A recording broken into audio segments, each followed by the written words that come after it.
Fala pessoal, tudo bem? Mais uma vez é um prazer estar aqui.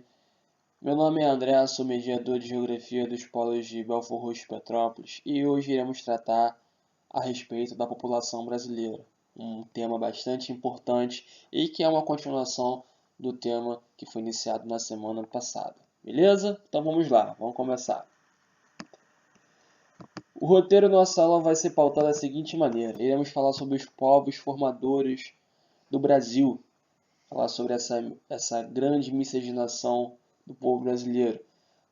Também falaremos sobre os processos de migração no Brasil, essas fases que acompanharam o decorrer do tempo, a evolução do crescimento natural da população brasileira, a estrutura da população e, por último, a distribuição e a mobilidade espacial. Então, pessoal, eu escolhi essa tela da Tarsila da Moral chamada Operários, que foi pintada em 1973 porque ela traduz, de certa maneira, a confluência de etnias que formaram o povo brasileiro. Antes de tudo, eu peço que você analise essa pintura. Observe os elementos, como a fábrica, as chaminés, a fumaça, as feições, os tipos de cores das pessoas, os semblantes, porque tudo isso irá corroborar no seu entendimento da aula de hoje. A Tarsila ela tenta registrar o período de industrialização brasileira, lembrando que esse contexto é caracterizado pela industrialização ali e que começou em 30 com Vargas. Tudo bem? Trata-se também de um momento histórico marcado pela migração de trabalhadores, uma classe ainda muito vulnerável e explorada, e que chama muita atenção que as faces, por serem bastante distintas, por exemplo, existem trabalhadores de todas as cores, raças, representados lado a lado, e, contudo, você vê que todos eles apresentam um semblante de feições extremamente cansadas e desesperançadas. O significado do mapa ele traz para a gente temáticas como a pluralidade étnica e cultural desse povo, do povo brasileiro, de certa maneira, dos trabalhadores, as dificuldades sociais e econômicas, o advento do processo de industrialização, o processo de migração e as consequências do mundo do trabalho. Como falei anteriormente, pessoal, teremos ali três grupos étnicos que serão protagonistas da formação do povo brasileiro. Seriam os povos originários. Teríamos ali o indígena nativo da mais variedade linguística, por exemplo, Tupi, G, Aruaque, Pano, Tupi-Guarani, entre outros. Teremos ali em 1500 a vinda do branco europeu lusitano, representada por Pedro Álvares Cabral, e no século XVII a vinda do negro africano para aqui ser escravizado, por exemplo, ali sendo representada por Zumbi dos Palmares. Essa miscigenação de etnias contribuiu para a formação de diversos outros grupos. Por exemplo, a mistura, essa interação entre negro e branco acarretou no mulato, branco com o indígena, o caiçara, o caboclo, e o negro com o indígena, o cafuzo, garantindo essa grande variedade étnica cultural que temos hoje. Ao longo da historiografia demográfica brasileira, teremos alguns períodos que irão caracterizar diferentes fases de deslocamento de pessoas. Iremos começar pelo processo de colonização, principalmente. A primeira fase é de 1500 a 1808, com a imigração em grande volume de portugueses, contudo haviam também holandeses, franceses, ingleses e africanos escravizados. A segunda fase ela data de 1808 a 1888. Mediante a Lei Eusébio de Queiroz, foi vedada o tráfico negreiro no Brasil, acarretando na promoção da entrada de imigrantes europeus para trabalhar nas fazendas. Lembrando que esse marco, essa característica, ela também tem como alusão o processo de embranquecimento e de eugenia da população brasileira, devido a essa inserção de imigrantes. A terceira fase ela vai de 1888 a 1930. Com a abolição da escravatura, houve um significativo acréscimo de imigrantes, principalmente com incentivos do governo. Teremos ali italianos, alemães, japoneses, portugueses, que irão também compor essa matriz étnica do Brasil. A quarta fase ela vai de 1930 aos anos 2000, que caracteriza essa queda acentuada do fluxo migratório.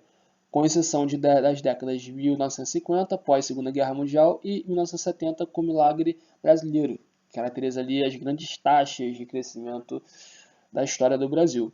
Teremos ali também a lei de cotas da imigração, que irá reduzir consideravelmente essas populações oriundas do exterior. Nos anos 2010, vamos ter novos grupos de deslocamento, os bolivianos, haitianos e venezuelanos.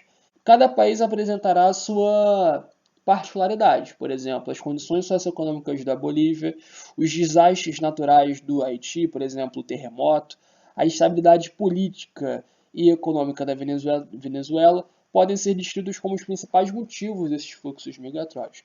E só para ratificar, que foi falado na aula anterior, a diferença entre refugiado e imigrante. Refugiado é qualquer pessoa que muda de região ou país tentando fugir de guerras, conflitos internos, perseguições, sejam elas políticas, étnicas, religiosas, e com violações de direitos humanos. Imigrantes são pessoas que saem de seus países por opção e com o objetivo de conseguirem melhores condições de vida ou socioeconômicas. Logo, pessoal, mediante análise de um gráfico e de um cartograma a respeito da distribuição percentual segundo cor e raça no Brasil, teremos aqui informações extraídas do Instituto Brasileiro de Geografia e Estatística mediante o Censo Demográfico dos anos 2000 e 2010, a população no Brasil, de acordo a essas temáticas. Por exemplo, em 2000, 53,7% se autodeclaravam brancos, e em 2010, 47,7%. Em 2000, 6,2% se autodeclaravam preta e em 2010, 7,6%. Em amarelo, 0,5% se autodeclaravam e em 2010, 1,1%. Em 2000, 38,5% da população se autodeclarava parda e em 2010, 43,1%. Indígena se manteve constante e sem declaração foi de 0,7 a 0. Ou seja, a soma das populações pardas e pretas corresponde à preponderância frente à população branca no Brasil. Ao lado, temos aqui a espacialização dessa população. No primeiro mapa, primeiro cartograma, veremos que as regiões mais avermelhadas ficam localizadas na região sul, representada pelos estados de Rio Grande do Sul, Santa Catarina e Rio Grande do Sul, e Paraná, com uma parcela significativa de São Paulo. Já na cor verde, teremos ali a representação da população preta, com protagonismo da região norte e região nordeste, e Rio de Janeiro. Ao lado teremos aqui em azul a população parda, com em destaque as regiões norte, nordeste e parte da sudeste. Assim sendo, pessoal, trouxe aqui 2 vídeos que tratam da conjuntura da população brasileira. O primeiro, que é confeccionado pelo Instituto Brasileiro de Geografia e Estatística IBGE, tratando do contraste entre 2 gerações. O segundo é uma reportagem do Jornal da Band, que fala sobre a população brasileira em 2018 e o que o futuro reserva. Deixe-me apresentar-lhe Jair e Cristina. Jair nasceu em 1960 e tem hoje 55 anos. Já Cristina nasceu em 2000 e tem hoje 15 anos. Ambos utilizam smartphones, tiram suas dúvidas no Google, roem as unhas e são brasileiros. Ele tem 5 irmãos. Ela tem 1.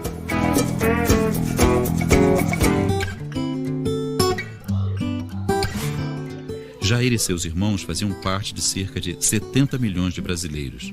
Cristina e seu irmão compunham quase 170 milhões de brasileiros.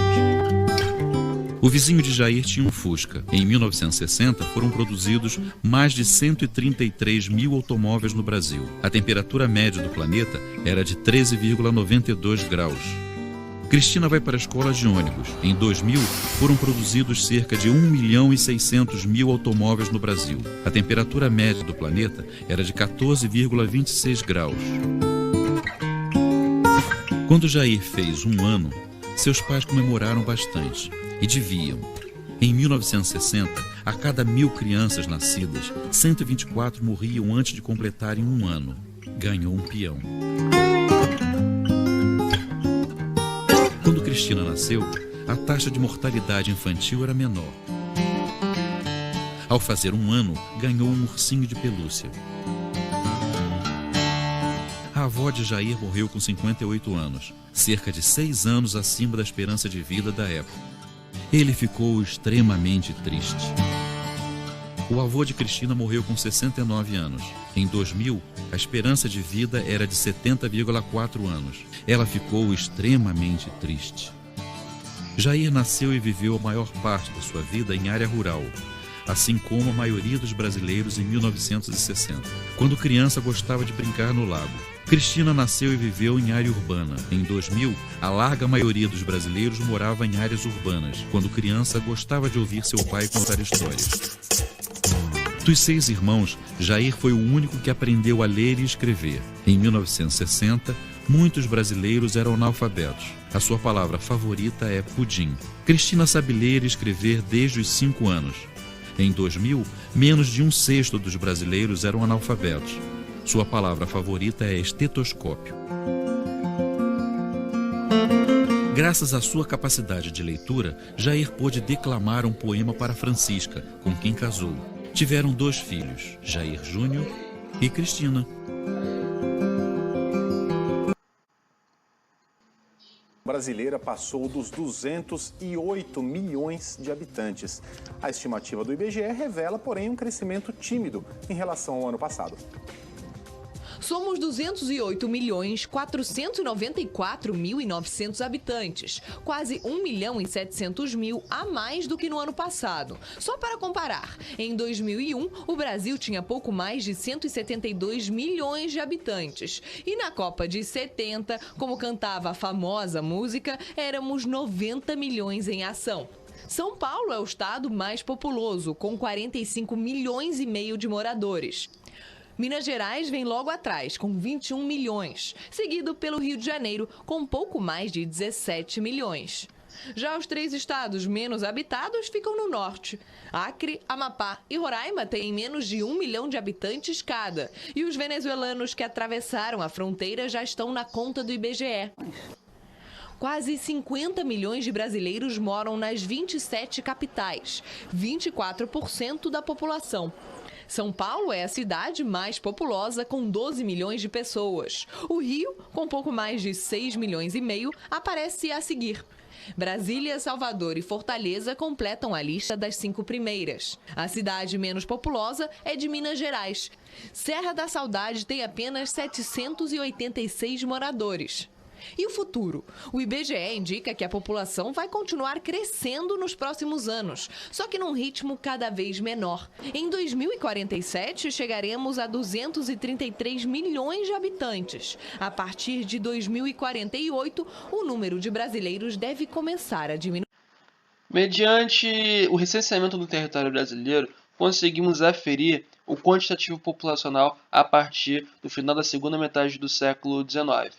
Com população de 9.930.478 habitantes, chegando à marca nos anos 60 de 70.119.071 habitantes. Nos anos 2000, a 169.799.170 habitantes. E a partir de 2019, por meio de projeções populacionais realizadas pelo Instituto Brasileiro de Geografia e Estatística, chegamos à marca de 210.147.125 habitantes. Lembrando que o Brasil é o 5º maior país do mundo em população, ficando atrás apenas da China, Índia, Estados Unidos e Indonésia. A taxa de fecundidade é um índice de essencial importância nos estudos demográficos. Por exemplo, ele retrata quantos filhos em média tem uma mulher. Se olharmos a tabela ali acima, iremos observar que em 1940 a média no Brasil era de 6,16 filhos por mulher, em 1970 de 5,76, em 1990 de 2,89 e em 2000, nos anos 2010, de 1,9. A tabela abaixo ela ilustra o que observamos na tabela, com a média brasileira de todas as grandes regiões, da região Norte, Nordeste, Sudeste, Sul e Centro-Oeste. Tivemos ali, a partir dos anos 40 e 50, um aumento, mas logo depois dos anos 70, tivemos uma derrocada dessa taxa.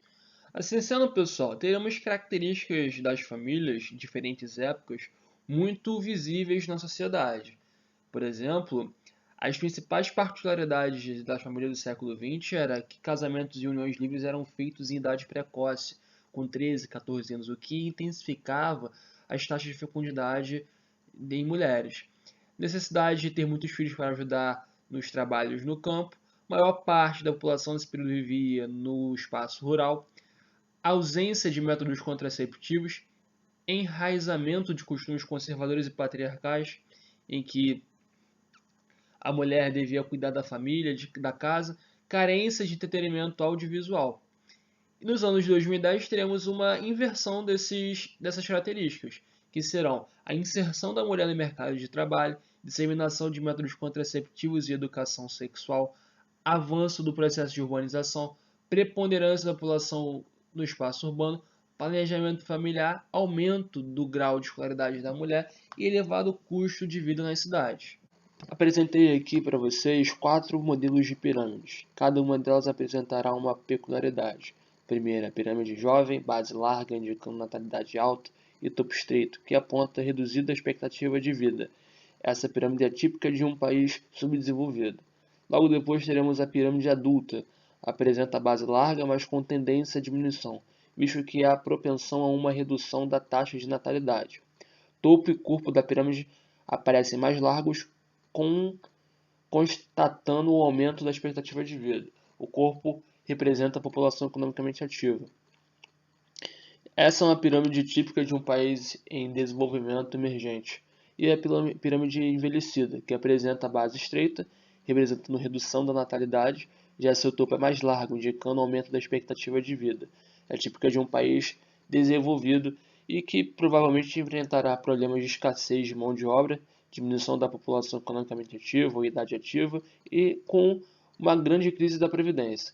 E a quarta pirâmide é a pirâmide rejuvenescida, que apresenta alargamento das primeiras faixas da base, principalmente com políticas de estímulo de aumento da natalidade. Chegamos ao caso brasileiro. O Brasil apresentou uma mudança acentuada na estrutura etária, retratando uma redução significativa da base e o alargamento do topo da pirâmide brasileira, contrastando aí nos anos de 40 a 60. E aí embaixo uma animação mostrando a evolução da pirâmide brasileira. Em 40 teremos uma alta taxa de natalidade e fecundidade, contudo uma reduzida expectativa de vida. E isso vai aumentar ao longo dos anos. Em 2018 teremos uma base menor, porque a taxa de fecundidade e a taxa de natalidade vai ser baixa, mas o corpo da pirâmide ali, que significa a população em idade ativa e população economicamente ativa, está numa grande proporção em relação aos nascimentos e a expectativa de vida. Contudo, em 60 você tem ali um alargamento do topo, com um número grande de pessoas na terceira idade e uma diminuição ainda maior da base dessa pirâmide, caracterizando aí um elevado estágio da transição demográfica no país. E aqui temos a projeção no IBGE. Migração consiste no deslocamento de população e se divide nas seguintes etapas: imigração, movimento de saída de população, e imigração, movimento de entrada de população. A diferença entre imigração e migração resulta no que chamamos de saldo migratório ou taxa de migração. Teremos as motivações dessas migrações, questões econômicas, motivação política, motivação religiosa, fuga de conflitos, catástrofes naturais, desastres ambientais. E as modalidades: migração interna, externa, migração espontânea, migração compulsória, migração definitiva e migração temporária. Teremos as principais modalidades de migração executadas dentro do país, como o êxodo rural, a saída em massa do campo para a cidade, a transumância, o movimento sazonal comum nordeste em situações como fuga da seca, do sertão e retorno após a chegada da estação chuvosa, o movimento pedular, o movimento diário executado em regiões metropolitanas por trabalhadores e estudantes, migração de retorno, movimento feito por populações que voltam à região de origem após não se adaptar às metrópoles, migração urbana-urbana, fluxo entre cidades, principalmente entre metrópoles e cidades médias, buscando uma melhor qualidade de vida, e a migração urbana rural, ou também chamada de êxodo urbano. É um fluxo mais comum para pessoas de classe média e que buscam ali uma região periurbana, um pouco mais afastada das metrópoles. Teremos algumas imagens aí que retratam alguns essas principais modalidades de migração.